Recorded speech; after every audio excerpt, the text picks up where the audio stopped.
안녕하세요. 나이가 들면서 누구나 몸에 불편한 곳 하나쯤은 생깁니다. 그 중에서도 많은 분들이 평생 안고 살아가야 하는 질병이 하나 있습니다. 바로 당뇨병입니다. 당뇨는 단순한 혈당의 문제가 아닙니다.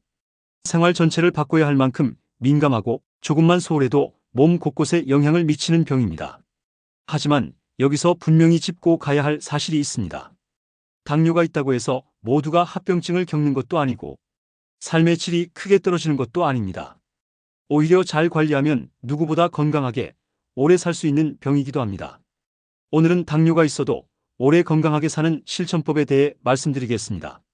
쉽고 실천 가능한 이야기로 한 걸음씩 안내해 드리겠습니다.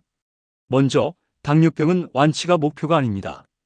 완전하게 사라지진 않더라도 증상이 거의 없고 약 없이도 혈당이 안정된 상태를 조절된 당뇨라고 부릅니다. 이 상태를 오래 유지할 수 있다면 사실상 당뇨로 인한 큰 문제는 피할 수 있습니다. 그렇다면 어떻게 이런 조절 상태에 이를 수 있을까요? 핵심은 생활 습관입니다. 당뇨는 결국 혈당을 조절하는 능력이 떨어지면서 발생합니다. 그 중심에는 췌장이라는 기관이 있습니다. 췌장은 혈당을 조절하는 인슐린이라는 호르몬을 분비합니다. 하지만 이 췌장이 과로에 시달리면 기능이 점점 약해지고 혈당을 조절하기 어려워집니다. 우리가 해야 할 일은 간단합니다. 췌장을 쉬게 해주는 겁니다. 가장 먼저 필요한 것은 체중 조절입니다. 과체중이나 비만 상태에서는 인슐린이 제대로 작용하지 않고 췌장은 더 많은 인슐린을 만들어야 하므로 점점 더 지치게 됩니다. 자신의 적정 체중을 알고 계신가요? 대략적인 기준은 키를 미터 단위로 바꿔서 제곱한 값에 남성은 22, 여성은 21을 곱하는 방식입니다. 예를 들어 키가 165cm인 여성이라면 1.65 곱하기 1.65는 2.725, 여기에 21을 곱하면 약 57kg이 적정 체중입니다. 이 적정 체중에서 30을 곱하면 하루 권장 칼로리가 나옵니다. 그 양보다 300에서 500kcal를 덜 섭취하는 식단을 유지하면 무리하지 않고 천천히 체중을 줄일 수 있습니다. 단식이나 급격한 다이어트는 피해야 합니다. 오히려 혈당이 급격히 떨어지거나 폭식으로 이어져 몸에 더 큰 부담을 줄 수 있습니다. 체중 다음으로 중요한 건 식사입니다. 당뇨가 있다고 해서 무조건 적게 먹는 것이 능사는 아닙니다.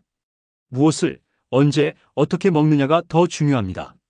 탄수화물은 줄이고 단백질과 채소를 늘리는 식단이 기본입니다.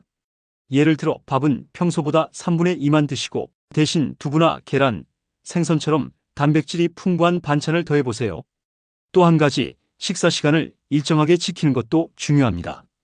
허기질 때마다 먹는 게 아니라 하루 3끼를 규칙적으로 일정한 시간에 드시면 혈당의 변동을 줄일 수 있습니다. 그리고 과일은 조심하셔야 합니다. 과일은 몸에 좋은 식품이지만 당분이 많기 때문에 당뇨 환자에겐 양 조절이 필수입니다. 특히 과일 주스는 당을 빠르게 올리기 때문에 되도록 피하시는 게 좋습니다. 무가당이라는 문구가 붙어 있다고 해도 자연 그대로의 당이 들어있기 때문에 당뇨가 있으신 분이라면 주의해서 선택해야 합니다. 배가 고플 땐 간식보다는 단백질을 더 드시는 것이 좋습니다. 간식은 대체로 정제된 탄수화물과 당분이 많아서 혈당을 급격히 높이는 경우가 많습니다. 삶은 달걀, 두부 한 조각, 살코기 한 점처럼 소량의 단백질을 추가하면 포만감도 유지되고 혈당도 안정됩니다. 이제 운동 이야기로 넘어가 보겠습니다. 당뇨 관리에서 식사만큼이나 중요한 것이 바로 운동입니다. 운동은 인슐린의 효율을 높이고 혈당을 직접적으로 낮춰주는 효과가 있습니다. 특히 근육은 포도당을 저장하고 사용하는 곳이기 때문에 근육량이 늘어나면 혈당 조절도 쉬워집니다. 운동은 어렵게 생각하지 마세요. 빠르게 걷기, 계단 오르기, 실내 자전거 타기, 이런 활동을 하루 30분씩 주 5회 이상 해보세요. 숨이 살짝 차고 땀이 날 정도면 충분합니다. 하체 근력 운동도 중요합니다. 허벅지와 엉덩이 근육은 우리 몸에서 가장 큰 근육이기 때문에 혈당 소모에도 큰 역할을 합니다. 스쿼트나 의자에 앉았다 일어나기를 반복하는 것도 좋은 방법입니다. 처음엔 10번씩 시작해서 천천히 횟수를 늘려가 보세요. 이제 많은 분들이 궁금해하시는 약 이야기입니다. 당뇨약을 먹으면 췌장이 더 망가진다는 이야기를 들으신 적 있으실 겁니다. 하지만 그것은 오해입니다.